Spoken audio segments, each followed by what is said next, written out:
So welcome everybody. Thank you for coming, and I'm delighted to welcome Michael Dowd and all of you.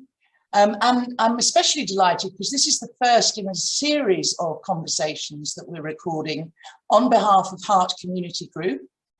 And the kind of title of the whole series is Living Well Now. And I'm especially pleased that Michael is the first of these conversations.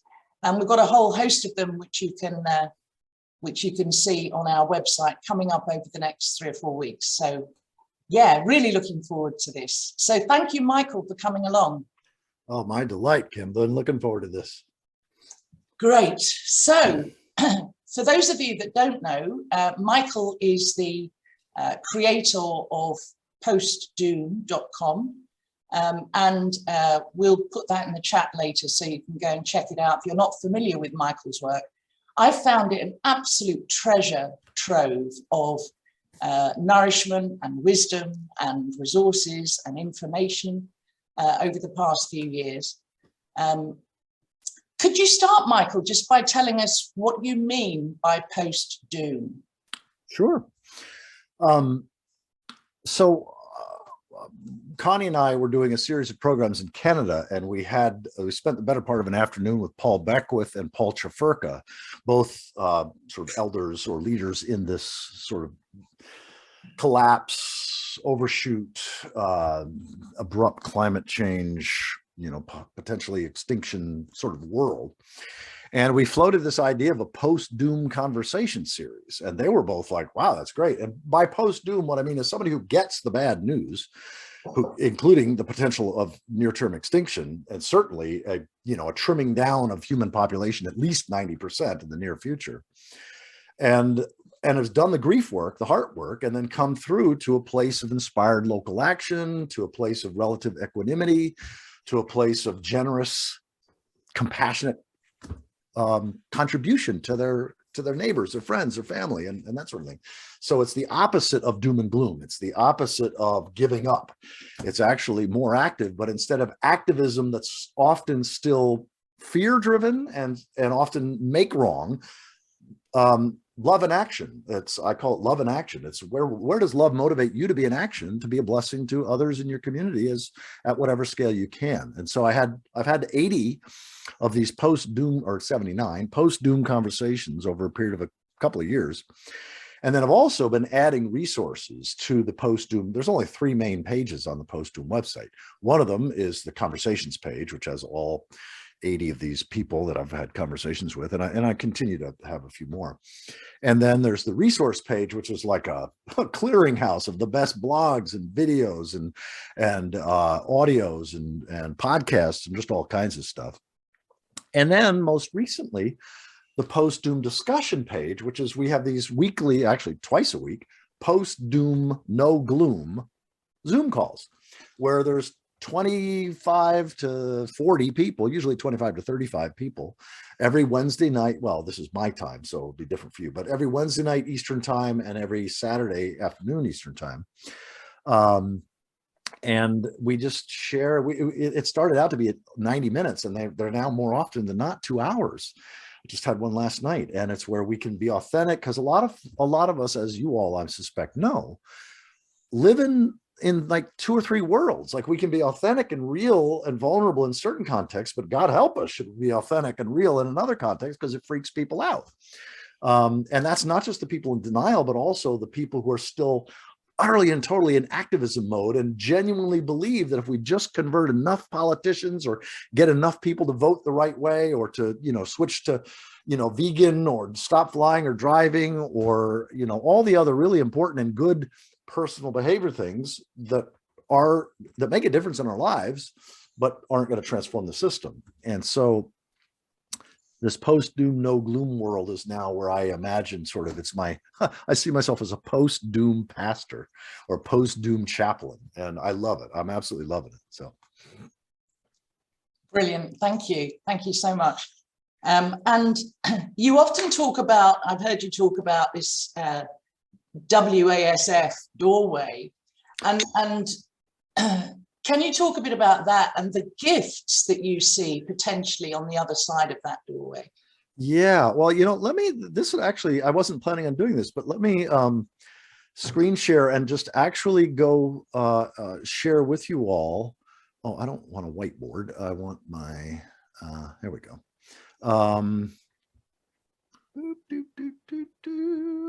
Because I'm going to give you the definitions of doom and post-doom. I have them listed in 2 different places on the post-doom website. I don't know where, oh, there we go. Okay. So can you all see that? No, not yet, Michael. Hold on, let me make this. Okay, let me try again.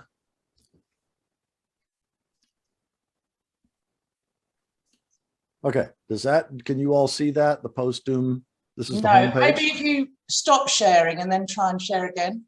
Oh, that's interesting. Okay, let me stop sharing. And then go down here to screen share. And I don't want whiteboard, I want that.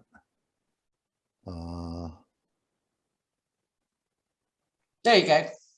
Okay, so you can see that? Yeah. Okay, great. So this is the post-doom homepage, and it began as regenerative conversations exploring overshoot, grief, grounding, and gratitude.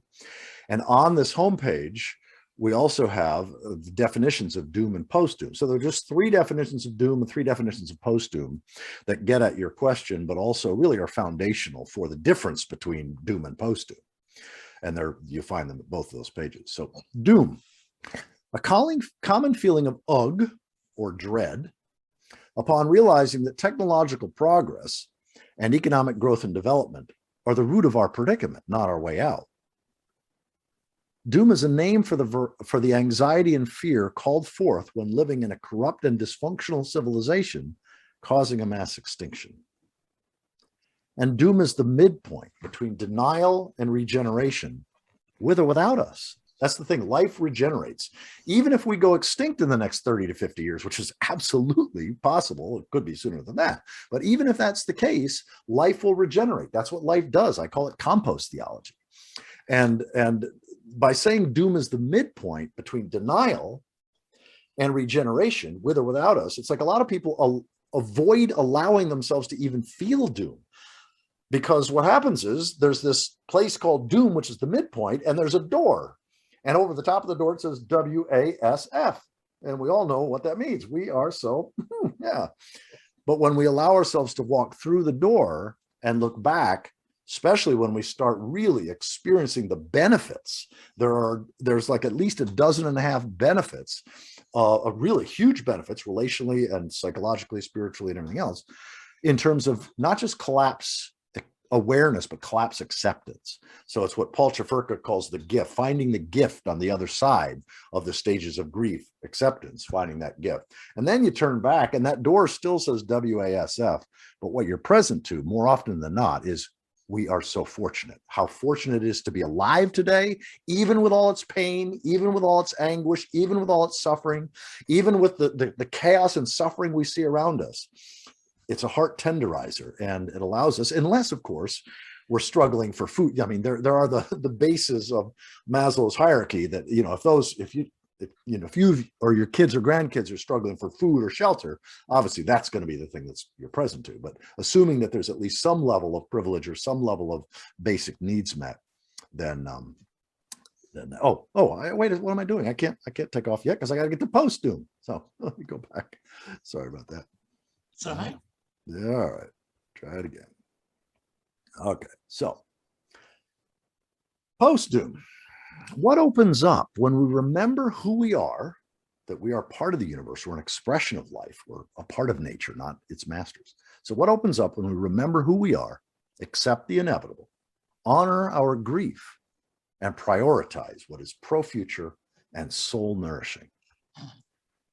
Post-doom is a fierce and fearless reverence for life and relative equanimity, even in the midst of abrupt climate mayhem, a global pandemic, and collapse of both the health of the biosphere and business as usual. And post-doom is living meaningfully, compassionately, and courageously, no matter what. So that's what my life is now devoted to, is to helping people not avoid doom, but to move through doom as elegantly and compassionately and generously as possible, so that they can spend the rest of their lives, and it's probably going to be shorter than our parents and grandparents lived, but in that post-doom place of, sometimes people say, well, it's too late. Well, no, it's not too late to be a loving person. It's not too late to be a contribution to your community. And that's what Kim's work is about. That's what my work is about. That's what a lot of us in this world are doing now. Yeah, yeah. I often say to people, it's like everything that's made my life meaningful and continues to do so is still here now, and actually probably will be here if and when collapse happens.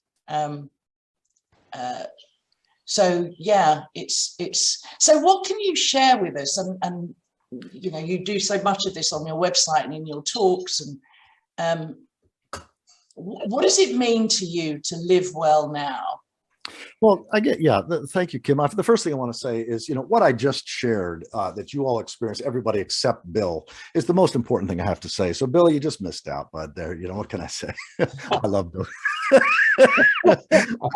I love Bill, so that's why I give him a hard time. All right, so remind me the question again, Kim, because I totally forgot. Yeah.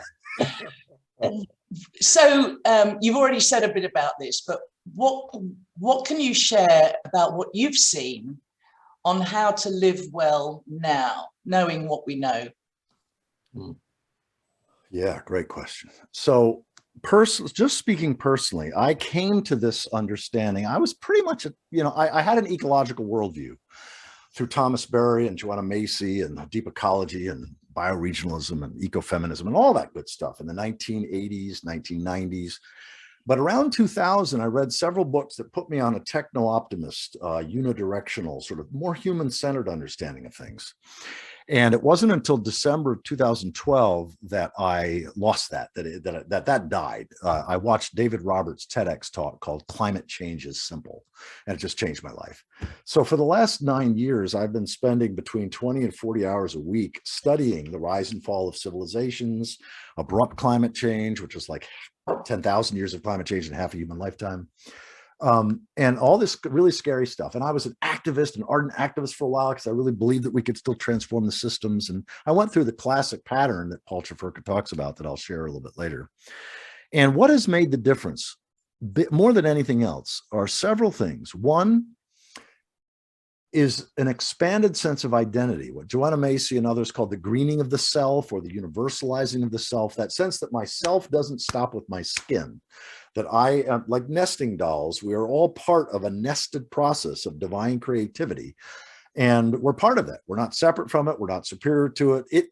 It is primary reality. It's our biophysical living creator, sustainer, and end that we're part of. So we either live in right relationship to that reality or we suffer. It's pretty much that simple. So recognizing that myself is not the skin encapsulated ego, the way Alan Watts talked about, that myself is as big as the universe and as big as whatever brought this universe into being. So that expansion of the self, the greening of the self, it's not the denying of the self, it's the expanded to include everything. Reality as a whole is my larger self. And that's my commitment. So that's one thing, is that enlarging of the self. The other is recognizing that death, finality, impermanence, even extinction are necessary. They're no less sacred than life, that death and extinction are an integral part of life. And Connie and I did programs for close to 20 years on a sacred science that is a meaningful, inspiring, evidential approach to mortality and death and impermanence. And so that understanding of the rightness of death at all scales of the universe, from the death of stars to the death of mountains and molecules, you name it, at every level, helps me not only not be afraid, but to genuinely embrace death as an integral part of life. As John Michael Greer says, the opposite of life is not death. The opposite of life is space. Death is an integral part of biological life. You can't have a universe without death. So at any rate, so the expanding of the self is one. The sacredness of endings and mortality and death and even extinctions is another. And I guess I guess the third would be the recognition, and this gets into the realm of benefits, like what has opened up, what's possible by fully accepting collapse and fully accepting the possibility of extinction, and certainly the massive trimming down of human population. One of them, it's reprioritized everything. I mean, I live like I did 12 years ago when I was diagnosed with cancer. I had a tumor the size of my fist in my spleen. And if the chemo hadn't worked, I would have died within 10 months. Fortunately, the chemo worked.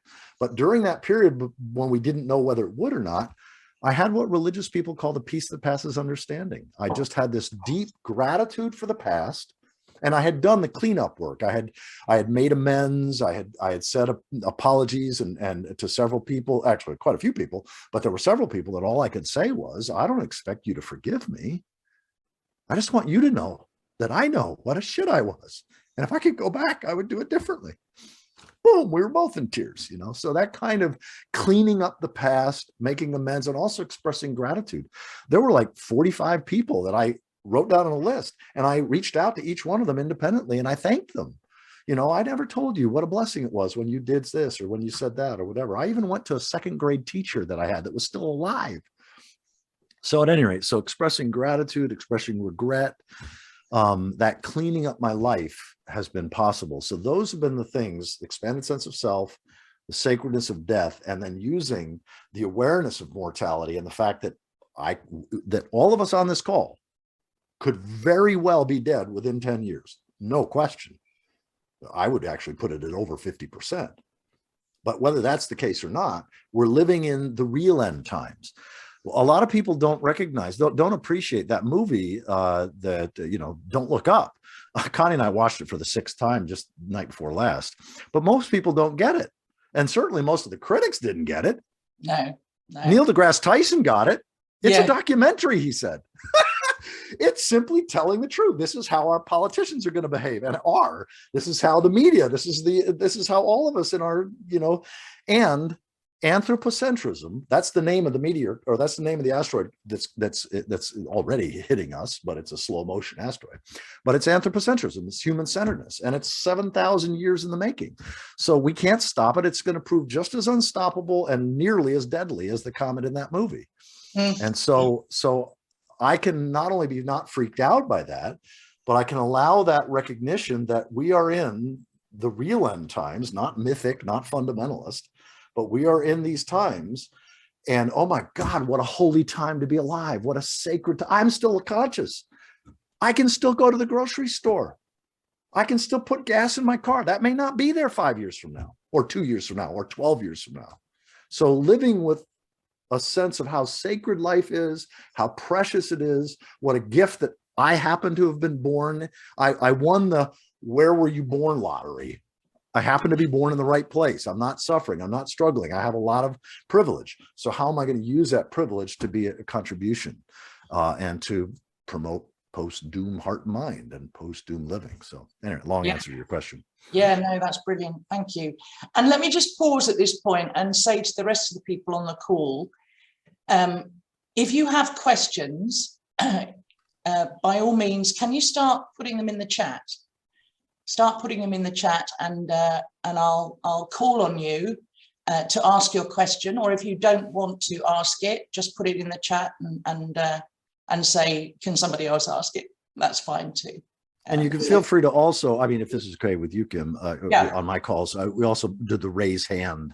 So there's a reaction and you can raise your hand if you want to, Yeah, absolutely. Thank you. I mean, thinking back to Don't Look Up, the movie, and I've heard you speak before about denial and the inevitability of denial. Can you just talk on that for a couple of minutes? Why is it inevitable that we don't face this, we don't see it? Some of us. Oh, most of us, yes. Oh, well, actually, this would be a good. I've prepared about 9 slides that I wanted to share. This would be a perfect time because it deals with what's inevitable, including the inevitability of denial for the vast majority. So I'm going to go back to screen sharing and let's see if I can. Okay, so you all are the very, very first people that I am introducing, this is just the beginning. This will actually be a longer program, but what I'm calling 12 Inevitables, Reality 101. Like, this is the essence. If you really want to understand the nature of reality and the nature of our times and what's possible and what's not possible now, I think this stuff is crucial, and it centers around 12 inevitables. So it's contrary to Kevin Kelly, the founder of Wired magazine. He wrote a book a few years ago called The Inevitable: Understanding 12 Technological Forces That Will Shape Our Future. Now, I like Kevin. I've been to his house several times. I mean, we're not close friends, but certainly have a deep, warm, collegial, friendship. And yet, here's the core of his book. He says, much of what will happen in the next 30 years is inevitable, driven by technological trends that are already in motion. And I suggest that these 12 trends that I'm sharing here completely override that. What he's suggesting is going to happen between now and 2045 are completely overridden, because what he's focusing on is technological trends. I'm focusing on natural trends, the universe trends. So I suggest that confusion and collective insanity reign without a life-centered, that is, an ecocentric, not an anthropocentric, not a human-centered, but a life-centered view of ecology, energy, and history. Enthralled by gee whiz technologies and blind to 12 collapse-related inevitabilities, we stumble into a future of ecological and societal certainties that most people cannot see or will vehemently deny. And so that's really what I focus on in this program, is the 12 collapse-related inevitabilities, and I'll share them just here in a minute. And I suggest that they are ecological and societal certainties. And most people, even though I suggest that they're undeniable, most people will try to deny them. And that's why I created this program. So denial, of course, is the largely unconscious habit of thought whereby we refuse to accept the reality of things that are bad or upsetting, or that challenge our worldview, our legacy, how we live, what is required of us, and or our feelings of self-worth or superiority. Denial is the instinctual impulse to reject or discount information that calls into question our hopes, assumptions, or expectations about the future. Everybody has denial instincts. I do, you do, everybody we know and love, so we can have compassion for each other. Denial gets a bad rap. Denial is often simply adaptive inattention. I love this quote from Stephen Jenkinson. He says, inattention, that's not paying attention to the world's ecological state, is well advised, because attention to it mitigates against your happiness, your contentment, and your sense of well-being. Having a conscience now is a grief-soaked proposition. Whatever spiritual awakening may have meant in past times and places, if you awaken in our time, you awaken with a sob. So here, and I'll just do this, and then I take these one at a time in my actual program, but here I'm just going to list them, and I'll say a little something about it. So every civilization that prioritizes man over God kills itself. Now, obviously, I'm using the word man as a personification of humanity. Okay, that's why I'm using the word man rather than human. It's a personification. In the same way that Uncle Sam is a personification of the US government, man is a personification of humanity. And God, G Earth emoji D, is a personification of reality. It's like reality with a personality, not a person outside reality. So another secular way of saying this is every civilization that was human-centered rather than ecocentric or life-centered destroyed itself. And that's just a fact. We have boatloads of evidence, and I go through the evidence in this program. Tipping points already crossed will be falsely framed as still avoidable. You see it in the media. The IPCC does it. Mainstream media does it. Politicians do it. We're at risk of passing this tipping point. If we're not careful, there's a half a dozen, actually probably a dozen or more, Guy McPherson thinks dozens, plural, they're already in the rearview mirror. Yes. We already ran over that dog. It's in the past, except we think, we imagine, we hope that it's in the future. It's not. Abrupt climate mayhem, that is a rapid 4 degrees Celsius or more, locks in biospheric collapse and extinctions. Turns out, actually, abrupt climate mayhem is a rapid 2 degrees Celsius or more. We're already into abrupt climate mayhem, and it locks in. It guarantees biospheric collapse and extinctions. And we could very well, we probably are on the list. We don't, all the apex predators. You know, you've got, you know, the plants eat the sunlight. The herbivores eat the plants. The carnivores eat the herbivores. Well, we're an apex predator. We eat everything, but that means we're most vulnerable. Yeah. In previous past extinctions, it was the carnivores that were the first to go out because they were most vulnerable. Without assisted migration, love, and action, and I use that instead of activism, love and action. Without assisting in the migration of plants, most plant species will go extinct. Most tree species will go extinct. In fact, there was a major book written that I'll talk about this later, maybe. The Journeys of Trees, a story about forests, people in the future. It features my wife from the very first sentence throughout the book. Without urgent collective action, there will be dozens of nuclear meltdowns. There's 440 nuclear power plants. If we believe that industrial civilization has everlasting life, if we think that the electricity isn't going to go out for whatever reason, if we don't attend with urgency to ensuring as few nuclear meltdowns as possible, we'll have dozens of them. Only indigenous values and lifeways have any chance of passing into the future. This is so vital to understand. I do a whole piece in my program on this. This idea of technology managing nature is absolute insanity. That has no future. Only thou, respectful, reverential, honorable relationship to our living creator, sustainer, and end, that is the biosphere, has any potential for the future. It's what indigenous people call a kin-centric. The world, you know, that we're surrounded by kin, not resources. Yeah. As collapse unfolds, confusion, corruption, conflict, and blame grow bigly. And I use bigly. It turns out Donald Trump did not coin bigly. It was used in the 14th century, but you know, everybody associates it with him. But as collapse unfolds, confusion will grow, corruption will grow, conflict will grow, and blame will grow. This is unstoppable. This is inevitable. If you pull your hair out at that, you're trying to swim against the river of reality. As our biospheric and societal predicament worsens, so will our mental health. We see this in dozens of previous collapsed civilizations and collapsed empires, is that as society continues, addictions of all kinds ramp up. Plato wrote about this 2,500 years ago. Most people will only reluctantly relinquish their faith in the almighty we. The almighty we is the ecocidal belief in omnipotent human agency, that if we all just, and fill in the blank, then we have a chance. No, but most people aren't going to let go of that very easily. They're very reluctantly relinquish faith, certainly. And the people who consider themselves liberals and progressives are the ones most likely to fall victim to this almighty we, because progressive, the two go together. If you proselytize only the doom side of collapse reality, expect to be shunned. That's why I focus on the post-doom. Unfortunately, you can't get to post-doom without going through doom. So you can't avoid that, but you don't have to wallow in despair and stay there. In fact, fortunately, our brains don't usually allow most of us to do that. Yeah. Most people will crave distraction and virtually anything that offers hope. So if you expect people to not be in denial, if you expect people, or like you're frustrated at the people in your life, your friends, your neighbors, your relatives, whatever, that aren't willing to look at collapse square in the eyes, just love them. Stop judging them. Just love them.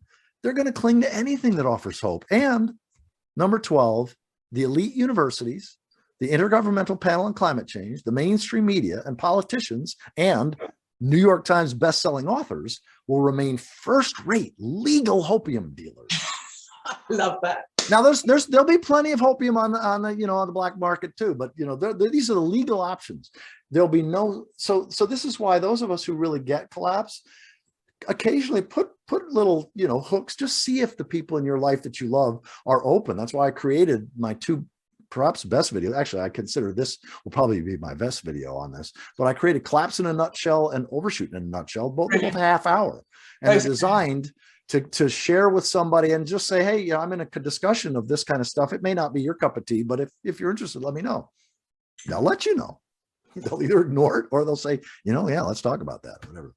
So I'm not going to do more right now, but these are the how I came to this. Paul Chafferka's 5 stages of awakening: dead asleep, awareness of one fundamental problem, awareness of many problems, awareness of the interconnections between the many problems, and awareness that our predicament encompasses all aspects of life. And that's exactly the pattern that I went through. On December 3rd, as I mentioned, 2012, I watched this TEDx talk. It just rocked my world. And then became aware, started studying 20 to 40 hours a week for the last 9 years. That's what I've been doing. And then when I read William Catton's Overshoot in 2015 is when I got that our predicament encompasses all aspects of life. And that's, and really I've spent 9 years and 12,000 hours or more, 12 to 15,000 of hours. And I've put all that stuff freely available, all these different books and stuff, you know, but they're all available on the Post-Doom resources page right here, audio playlists. They're all on SoundCloud, 25 books, 150 articles, papers, and posts. They're all freely available. And there's some really great stuff that I'm not going to bother taking time for now, but anyway, there's lots of stuff there. And I mentioned these 2, if you only watch 2 of my videos, Collapse in a Nutshell and Overshoot in a Nutshell, but I also have more pastoral ones. So these 2 here. Yeah. All right, enough said. No, sorry. Yeah, highly recommend all of that. And your content, Michael, is so rich and you know, whole system, and you know, you could, I mean, if you take those, you know, those 12 inevitables, we could easily do an hour's call on each one of those. Yes. So I appreciate that this is just like a quick whiz bang tour.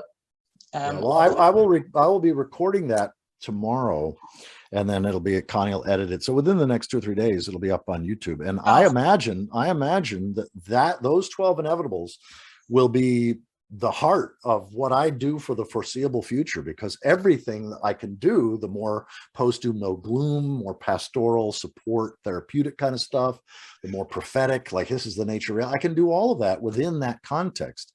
And they're really kind of hard to deny, which is why it helps people to come into that no gloom space of wow, what are the benefits of not being in denial and not thinking that we can fix it all. And just because we can't fix everything doesn't mean there's not a lot of great work that we can do. Yeah, absolutely. Absolutely. People often, you know, when they come to the Heart community group webinars and things, they associate being collapse aware with giving up, with apathy, with resignation. And it's really not, that. No, it's not. In some ways, it's almost the opposite. Yeah. Okay, so we're going to come to some questions, and the rest of you do keep typing your questions. Let me start with you, Jeremy. If you're happy to unmute yourself and go for it, then do that. Jeremy. I don't know what to say other than my question, which was, are you a hopeful catastrophist? Yeah, that's actually a good line. I forget who, somebody else does use that language, and I found it. And there is a history of catastrophism or apocalypticism. Yeah, I don't like the word hope. In fact, all the way 1,000 years back, where people think the end of the world is nigh. And so that's what worries me about the incredibly eloquent and persuasive and loving and attractive, if I can use that word, sort of feel of your message. But is it just one more apocalyptic end of the world story? Yeah, great question. So there's a book called Apocalypse Not. Everything you know about Nostradamus, the rapture, and Second Coming of Christ is wrong. It's by John Michael Greer. Little thing, but he takes a look at the 3,200 year history of apocalyptic thinking. Turns out before Zoroaster, before 3,200 years ago, you find very little evidence anywhere of apocalyptic thinking, but you find a lot of evidence in the last 3,200 years. And then there was a Canadian special TV special, 5-part special done on Canadian public television about 7 years ago called Apocalypse When? And it covered the same material, the 3,200-year history of apocalyptic thinking. And there's only one group of people that have a worse track record than those who are prophesying doom. People who've been prophesying doom have been wrong, well, all the time until now. And the only group of people that have a worse track record are those who prophesy utopia, social utopia, technological utopia. The big difference is that we're now in an abrupt climate change regime where we have already passed enough tipping points that are already in the past that have actually, that will already and already are rocking us out of the stability that allowed us to grow grain at scale and allowed civilizations to even develop in the first place. Humans were smart enough to develop civilizations prior to 10,000 years ago. It was impossible. The stability of the climate was not there to allow it. And we've now lost that. And so the idea that any mammal larger than something small that can burrow into the ground, any mammal can survive a 4 degrees Celsius or more rise in average global temperature is a faith claim that has no evidence whatsoever. And that's now considered the best case scenario, is that it will only be 4. So that's why I think this, this kind of, I expect a multi-breadbasket failure where there's only 5 major grain growing regions of the world.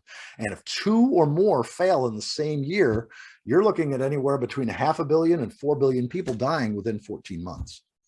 And that's not at all outside the realm of possibility this decade. So I think it's quite possible that there'll be 7,000 pockets 20 years from now, 30 years from now, 40 years from now. There might be 7,000 pockets or 70,000 pockets of 100 to 200, 300 people in outposts of habitability. But we also could go extinct. I don't think we can know the difference, but we are absolutely looking at the inevitable. We have over 100 examples of previous civilizations that have collapsed. There's no question that Homo Colossus, that is industrial humanity, is destined for near-term extinction. That's without doubt. That may or may not mean the extinction of Homo sapiens. We just don't know. And thank you, Jeremy. And that leads very nicely on to Andy and Evelyn's question. Do you want to go for it?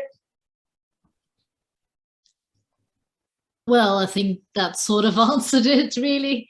It's, I think from my personal view, speaking for myself, I still bob about in this denial space where, you know, I just recently heard Roger Hallam speak. He came to Hastings, where we live, to talk about a new campaign. And his view was very strongly that, you know, there is maybe a little chance that we can still do something.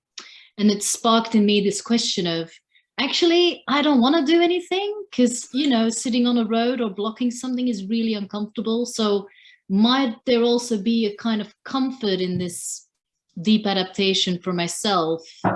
Because it's easier actually for me now to do nothing and just try and live my life. I feel like I'm in quite a good space with it. But yeah, I think you answered it, Michael, by your stats that you just gave. Yeah, thank you. Well, I mean, I love Roger. I really do. And I had a fabulous post-Doom conversation with him. We've interacted a number of times. Roger will go to his dying breath, believing that it's possible to transform. At least maybe there's a 0.5% chance, but by God, it's worth his best energy to do it. And I'm nothing but a deep bow of respect to anybody that comes from that perspective. The last thing I want to do is be discouraging to anybody who wants to make any difference at any scale that they possibly can. I'm just an evidentialist, and I'm looking at what's real in terms of human history, rise and fall of over 100 civilizations, and what we can learn about the ways down, and why never has there ever been in 100, 120, 130 examples, there's never been a society in collapse that's transformed things. Never, for very good, understandable reasons. So that, and also understanding ecological overshoot. The thing that a lot of people don't get, especially progressives and people who are working for systemic transformation, is that most of the things that we're proposing or wanting actually just exacerbate ecological overshoot. As Richard Heinberg says, our fundamental problem isn't climate change. It's ecological overshoot. Global warming is just a symptom of ecological overshoot. So. Yeah. Thank you, Andy and Evelyn. Let's come now to Kate. Kate, you had a question about the kind of audience for this, and whether it's, ask the question. Sure. Pleasure to meet you, Michael. Thank you for everything you're doing, first and foremost. So this is a question really to help us in Heart Community Group as well, of whether you sort of actively promote post-doom to like a broader audience, or are you more letting people come to you who are kind of more awake? Yeah, great question. Well, not because I've intended to do it, but just by default, what has in fact happened is I haven't done any promoting of it. For example, I've been doing these post-doom conversations for 2 years, and I've been putting resources up on the resource page for 1.5 years. And we just now have had our 24th post-doom no gloom conversation. And yet Connie and I have an email list of 36,000 people that we haven't even let our email list know about it yet.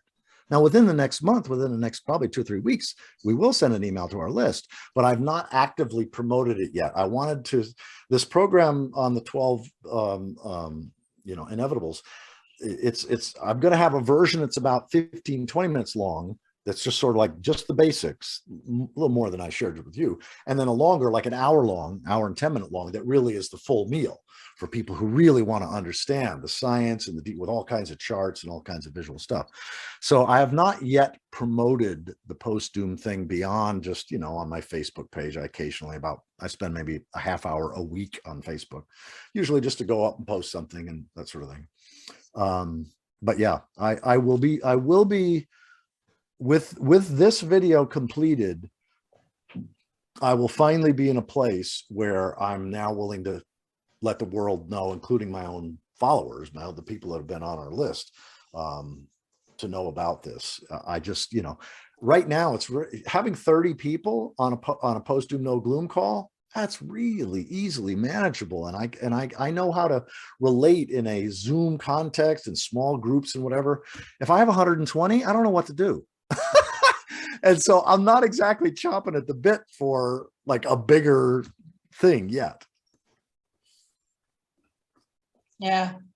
And just thank you. Thanks, Kate. And do you get the sense that this is so difficult to measure because we're all kind of sitting in our own groups and peer groups, and we tend to kind of hang out with people that, feel the same. But do you get the sense that the number of people who are awake to this is growing, or is it kind of staying stable? Or no, I think it's growing, and it's growing rather rapidly. Especially, it began growing. At least I can't speak to the UK or any place else in the world, but I can speak to America, the United States, and a little bit to Canada, but mostly here in the United States. And because just in case you all don't know, the way Connie and I have lived our lives for the last 20 years is for 19 years, we traveled North America, living in other people's second homes and vacation homes for a month or 2 or 3 at a time, speaking in churches and colleges and universities and synagogues and whatever within a 2-hour radius.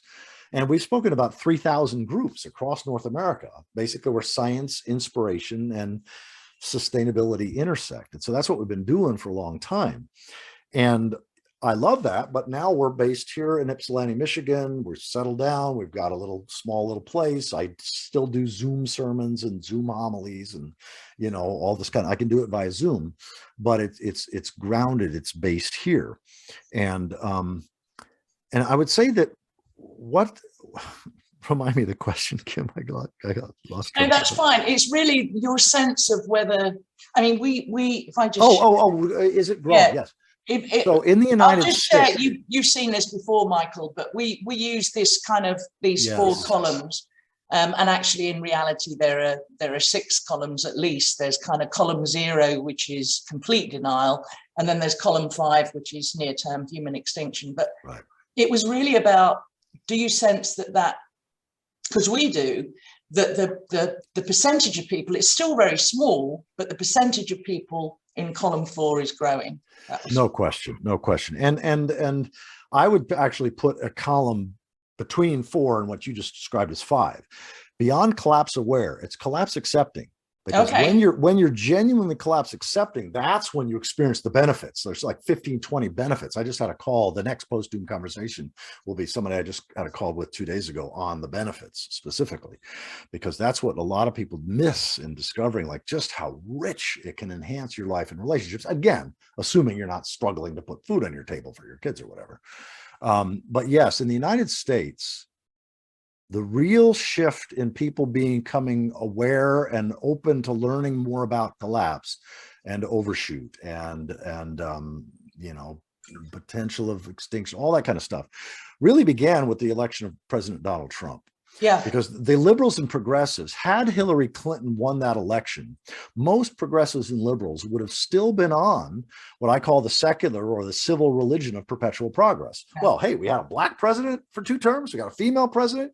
Gays can get married. Of course, things are progressing without looking at the ecological side of things. Yeah. But most progressives and liberals in the United States were in shell shock for the full time that President Trump was in office. And now that Biden is in, they're seeing that that didn't transform things in the way that they had hoped. And so there is and then with the COVID, the whole coronavirus, and then the economic, the chip crisis, and I mean, there's just so many things that allow people, it's kind of hard to imagine that if anybody's paying attention to anything, that they're not feeling collapse, even if they have no intellectual framework for understanding it. Yeah.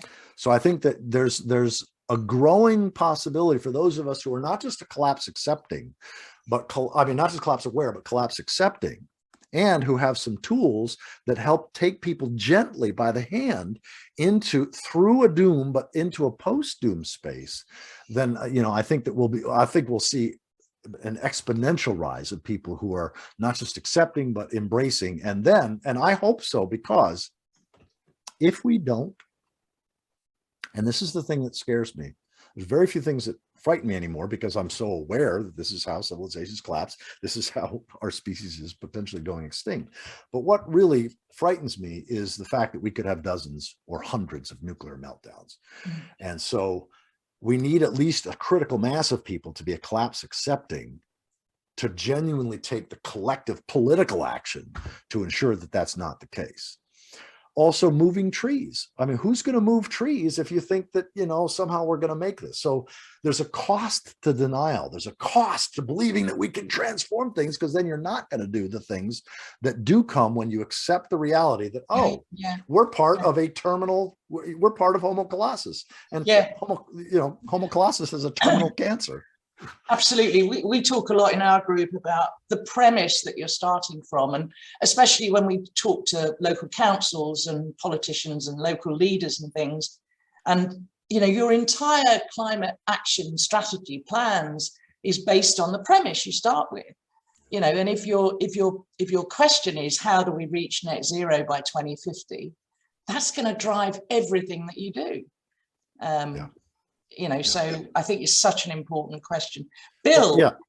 Yeah. And I just want to say, before Bill, you ask the question, I just want to say, problems that most people don't understand what is at root of the collapse of the biosphere and the collapse of this civilization. What is at root is human-centeredness.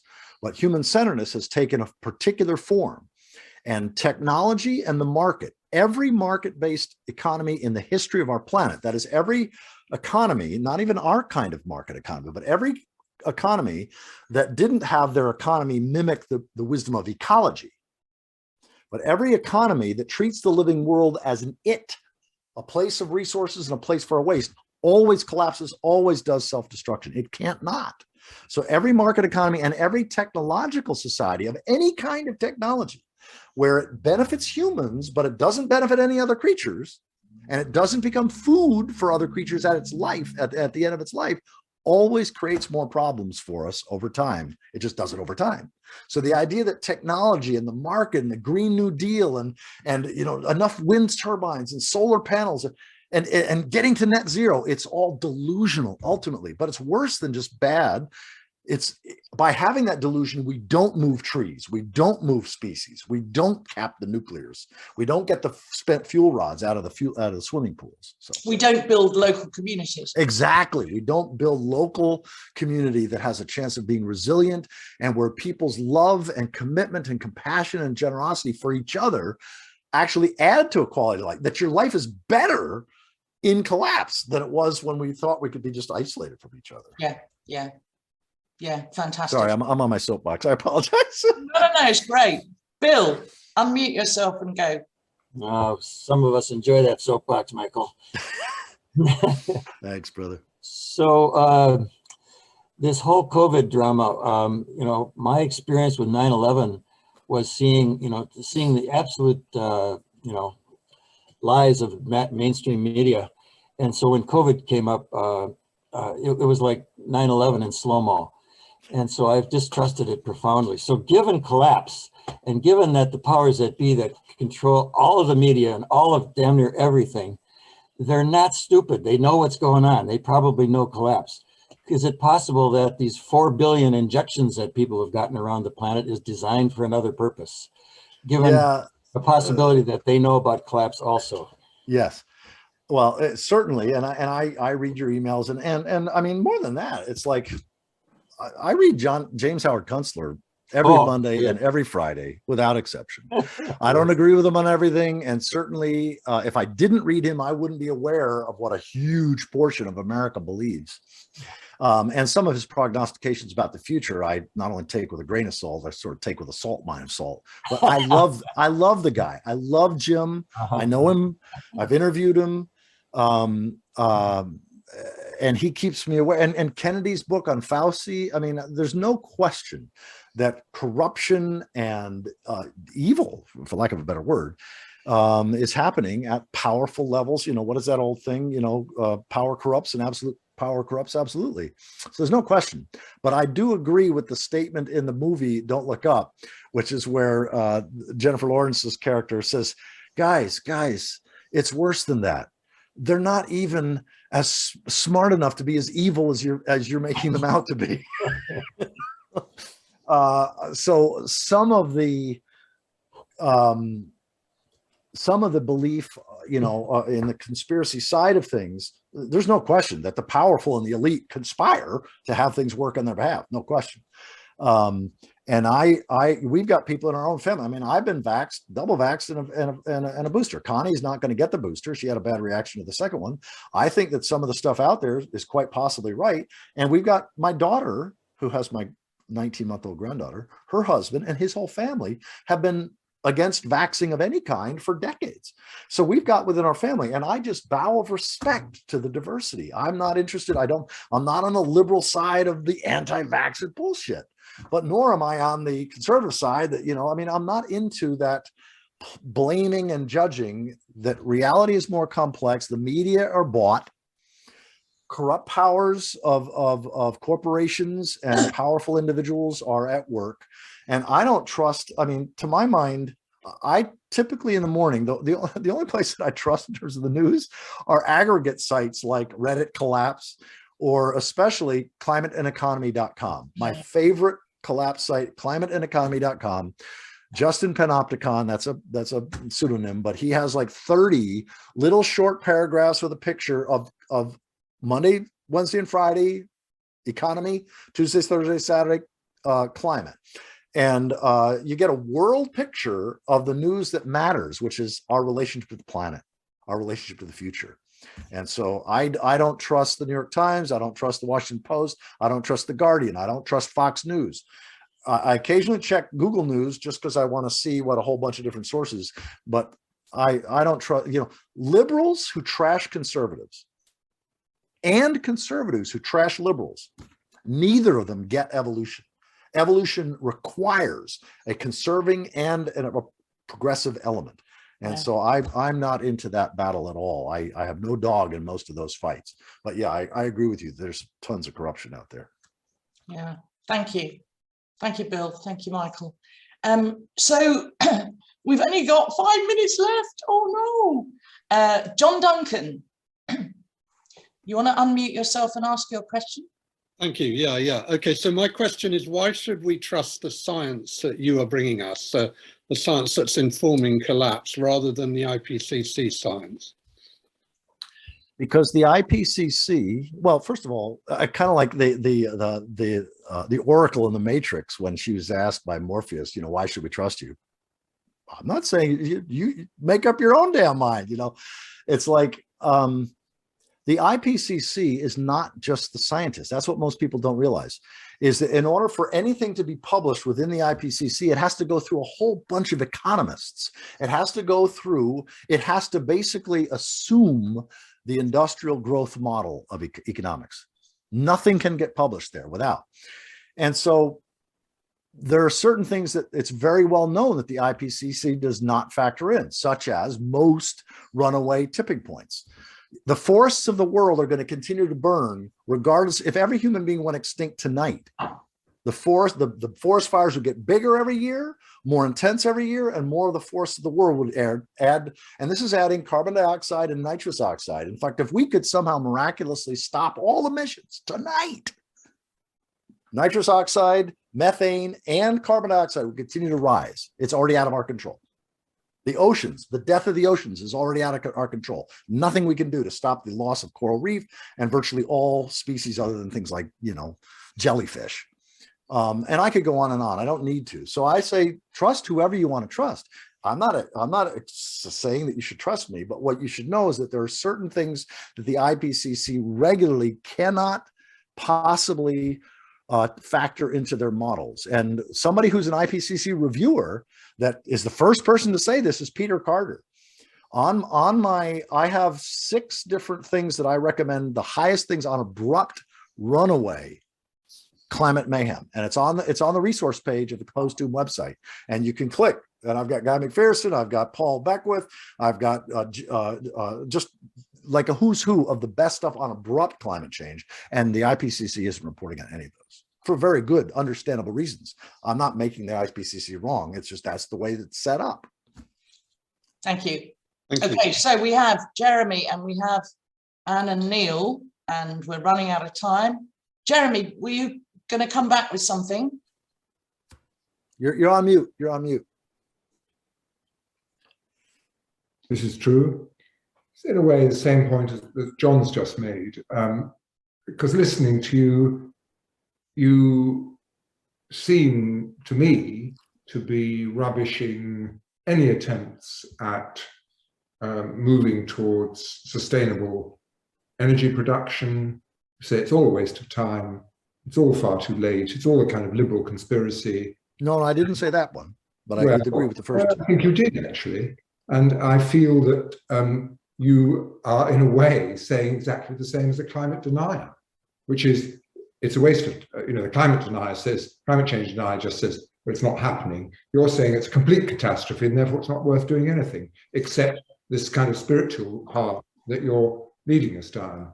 Yeah. Okay, because of the time, Jeremy, I'm going to suggest. No. I'm going to recommend that you go and watch some of the fuller programs. Well, it's just specifically Collapse in a Nutshell and Overshoot in a Nutshell. Yeah. They're each. I cite all of the scientific evidence. I cite which papers and books and stuff.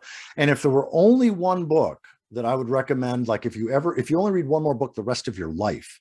I read papers, not books. Well, William Catton's book Overshoot, many people consider the most important book of the 20th century. Books are polemic. Papers are scientific evidence. There's a reason that most of us consider it the most important book of the 20th century. So feel free to just watch my video if you want to, Overshoot in a Nutshell. But yeah. Okay. Thanks, Jeremy. And who else had their hand up? Anybody else want to go real quick? Otherwise, we're going to have to... Neil. No? Yeah, Neil. Neil and Anne, are you still there?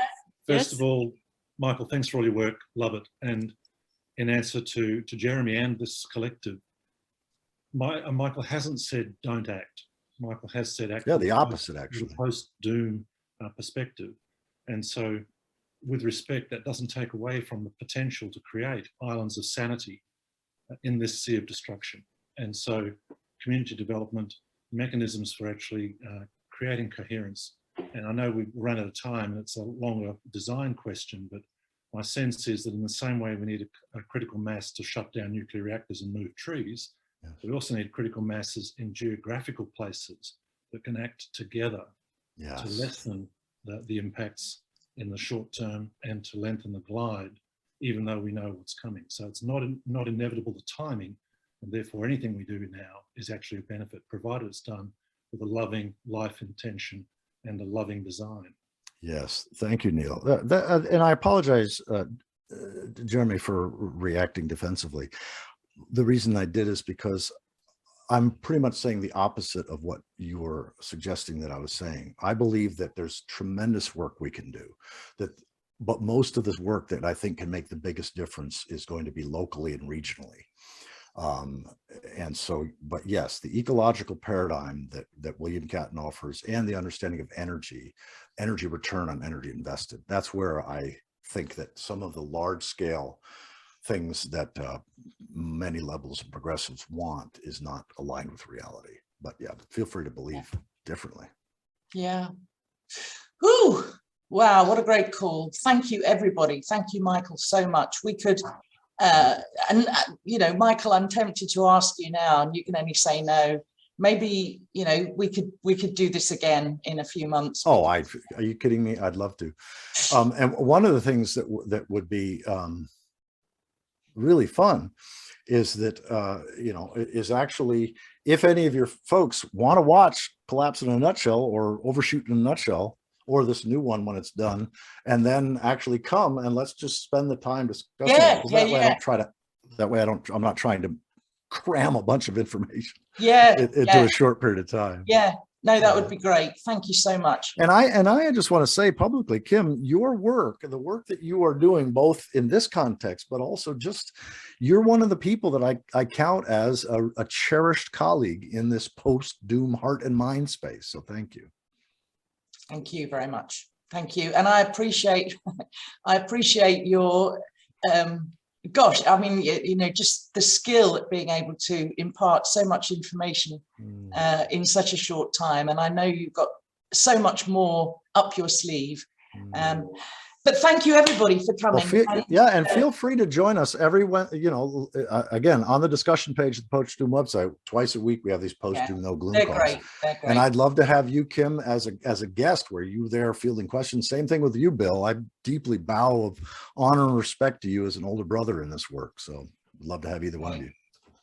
Fantastic. Well, thank you, everybody, for coming along. And depending on what time it is for you, enjoy the rest of your day or the rest of your evening. Yes. And we will post this on the various groups. I'll share it with you as well, Michael. Thank you, and lots of love to all of you. Thank you, Kim.